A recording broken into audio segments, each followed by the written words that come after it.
Hello दोस्तों, कल की वीडियो में हमने देखा कि कंप्रेसर होता क्या है, कंप्रेसर काम कैसे करता है और कंप्रेसर का लोकेशन होता कहाँ है। कंप्रेसर किन यूनिटों में ज़रूरत पड़ती है, कहाँ पे लगता है, या जितने कूलिंग करने वाले सिस्टम है उनमें कंप्रेसर की ज़रूरत है या नहीं है, बिना कंप्रेसर के काम होगा या नहीं होगा, इन सारी चीज़ों को देखा। आज के वीडियो में हम देखेंगे कि कंडेंसर का काम क्या है, कंडेंसर का लोकेशन क्या है, कंडेंसर की ज़रूरत है, वर्किंग प्रोसेस क्या है। इन सारी चीज़ों को आज हम देखेंगे। उसके बाद देखेंगे स्लाइड वन में क्या है कि टाइटल ऑफ कंडेंसर होता क्या है, जैसे कि वीडियो में दिखा रहे हैं। Condenser, compressor, extension valve, suction line, suction discharge line, liquid extraction valve, ये सारी चीज़ें। तो जहाँ पे रेड साइड है या रेड एरो बना हुआ है, ये कंडेंसर कॉइल होता है। Condenser The condenser, often referred to as the outdoor unit, is one of the key components of a split air conditioning system. This box separate pieces of equipment is installation outside the home, usually in concrete pad to the side of rear of your house. This outdoor condenser unit works in tandem with indoor units, remove heat from your homes and transfer this outside, thereby cooling our homes. AC condenser, जिसे अक्सर outdoor unit कहा जाता है। AC में condenser होता है जिसे outdoor unit कहा जाता है। स्प्लिट एयर कंडीशनिंग सिस्टम के प्रमुख में से एक है। यह एक बॉक्स के आकार का होता है जो बाहर स्थित किया जाता है। आमतौर पर आपके घरों के किनारे या पीछे कंक्रीट पैड पर या वॉल पर माउंटेड होता है। यह outdoor condenser unit indoor unit के साथ मिलकर आपके घर में गर्मी निकालती है और इसे बाहर स्थानांतरित करती है। जब कंप्रेसर से हाई टेम्परेचर डिस्चार्ज किया जाता है डिस्चार्ज लाइन से, तो वह कंडेंसर में जाकर के कंडेंसेशन गैस को करता है, जिससे वह लिक्विड में चेंज होता है। एक एक split system central air conditioning indoor और आउटडोर दोनों में होती है, जिनमें से कूलिंग प्रक्रिया के लिए आवश्यक घटक शामिल होते हैं। क्या आपके आउटडोर यूनिट के बारे में, या कैसे आपको गर्मियों को ठंडा रखने में मदद करती है।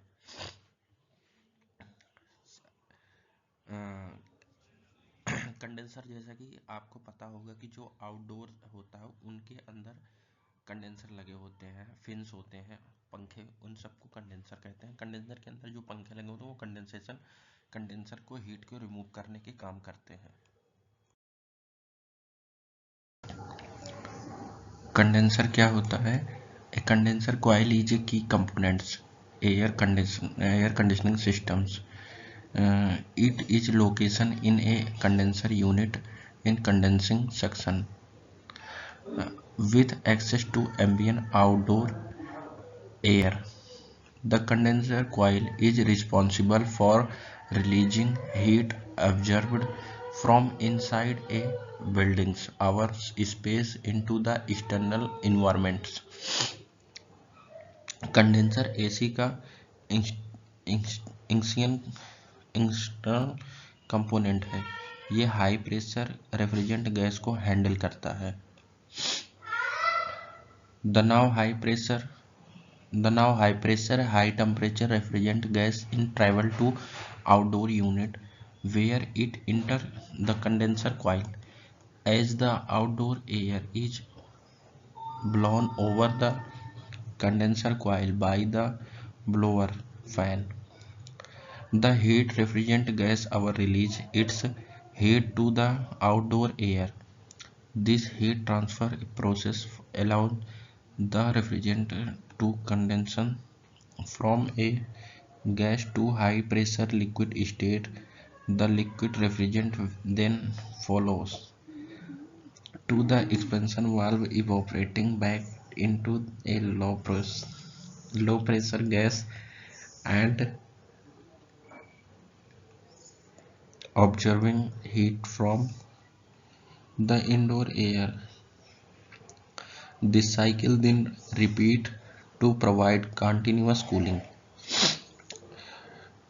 यह हाई प्रेशर हाई टेम्परेचर वाले रेफ्रिजरेंट गैस की बाहर की तरफ बढ़ता है, जहां पर कंडेंसर कॉइल में के अंदर जाता है। जैसे ब्लोअर फैन द्वारा इसे बाहर कंडेंसर कॉइल में हवा को फेंकती है और गर्म रेफ्रिजरेंट अपनी गर्मी को हवा में छोड़ देता है। इस गर्मी को बाहर निकालने से high temperature high pressure low temperature high pressure में चेंज हो जाता है। इस तरह इस लिक्विड रेफ्रिजरेंट का विस्तार वाल्व इस लिक्विड रेफ्रिजरेंट को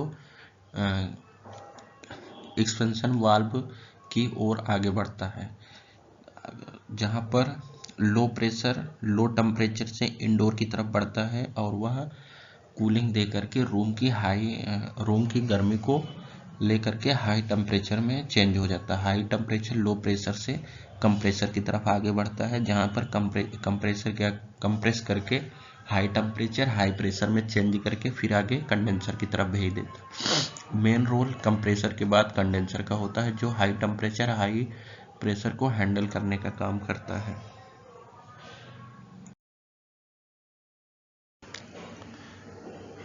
इसमें हम देखेंगे कंडेंसर का मेन फंक्शन क्या है। कंडेंसर का काम है रेफ्रिजरेंट की हीट को बाहर निकालना। कंप्रेसर से आए high pressure high temperature gas को कंडेंसर में जाती है। यहाँ गैस हीट को रिलीज करती है और लिक्विड में कन्वर्ट होती है। यह प्रोसेस एसी के कूलिंग साइकिल को कंप्लीट करने के लिए जरूरी है। यह दो टाइप के होते हैं। एक तो एम्बिएंट टेम्परेचर बाहर के वातावरण से ठंडी होती है, जैसा कि इस फोटो में दिखाया गया है।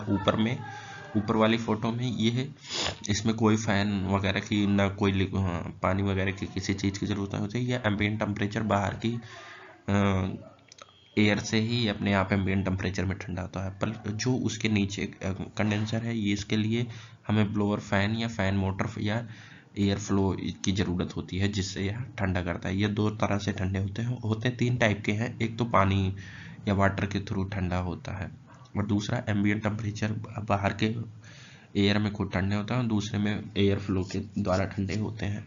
3 टाइप से हम इनको ठंडा करते हैं।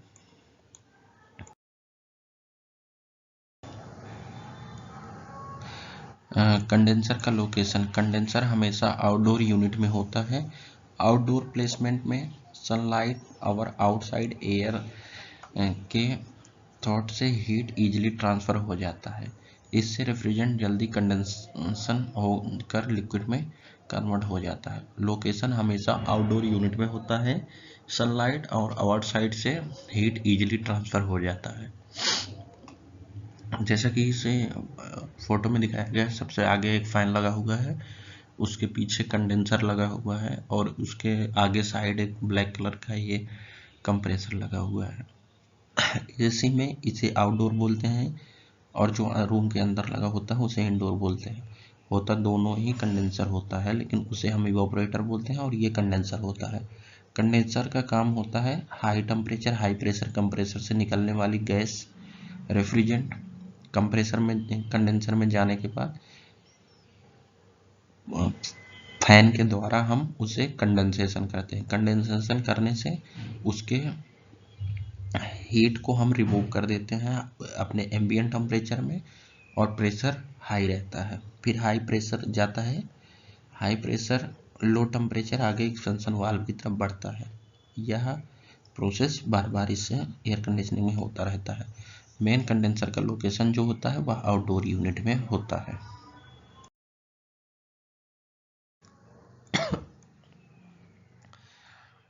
कंडेंसर का वर्किंग प्रोसेस क्या है।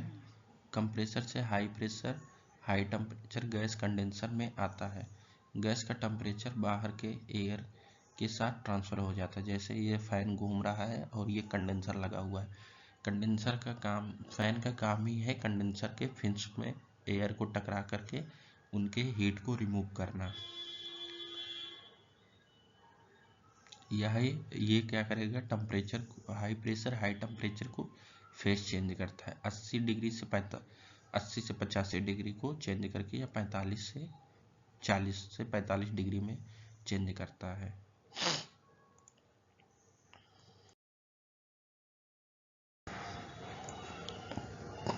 कंडेंसर इम्पोर्टेंस, कंडेंसर क्यों इम्पोर्टेंट है? कंडेंसर के बिना एसी की कूलिंग साइकिल कंप्लीट नहीं होता है, ना ही हो सकती है। अगर कंडेंसर हीट रिलीज नहीं करे तो रेफ्रिजरेंट प्रॉपरली कंडेंसन नहीं होती, रिजल्ट रूम हीट की रिमूव नहीं होती, कूलिंग इफेक्ट फेल हो जाता है, और एसी इफिशिएंसी और परफॉर्मेंस कंडेंसर पर डिपेंड करता है।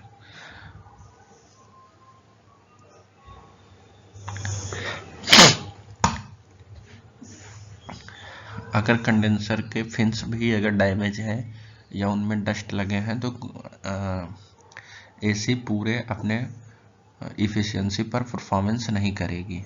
हाँ, और अगर एसी में बहुत ज़्यादा डस्ट पार्टिकल हैं तो उनकी कूलिंग और क्लीनिंग पे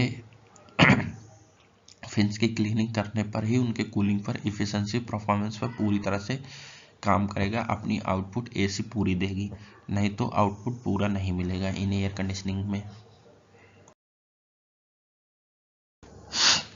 यह एक रेफ्रिजरेशन साइकिल है, एसी कूलिंग साइकिल इसे हम बोलते हैं, जहां पर पी और क्यू के बीच में कंप्रेसर लगा हुआ है, क्यू और आर के बीच में आउटडोर जो अपने घरों में छत के बाहर वाल वगैरह पे लगे होते हैं, उसी में कंडेंसर होता है। और आर और एस के बीच में एक्सटेंशन वाल्व लगे हुए हैं जो आउटडोर में ही होते हैं, और पी और एस के बीच में इवोपरेटर लगे हुए हैं। Compressor high pressure high temperature पर गैस को रिलीज करता है 80 से 85 डिग्री सेल्सियस पर। उसके बाद ये कंडेंसर में जाता है। कंडेंसर का काम होता है कंडेंसेशन करके लो टेम्परेचर हाई प्रेशर पर ही गैस को रखता है, जहाँ पर ये हीट की रिमूव को बाहर छोड़ता है, अपने बाहर, घरों के बाहर, आउटडोर जहाँ पर लगा होता है। उसके बाद यह एक्सपेंशन वाल्व में जाता है। एक्सपेंशन वाल्व का काम होता है लो टेम्परेचर लो प्रेशर में चेंज करना। फिर यह आगे इवोपरेटर में जाएगा। इवोपरेटर का काम होता ही है रूम की हीट को लेकर के गैस अपने फेज को चेंज कर लेता है। हाई टेम्परेचर लो प्रेशर में वह कंप्रेसर की तरफ, आगे की तरफ बढ़ता है। कंप्रेसर फिर से उसे हाई टेम्परेचर हाई प्रेशर पर चेंज कर देता है। यह रेफ्रिजरेशन साइकिल कंटिन्यूअस बार बार चलती रहती है।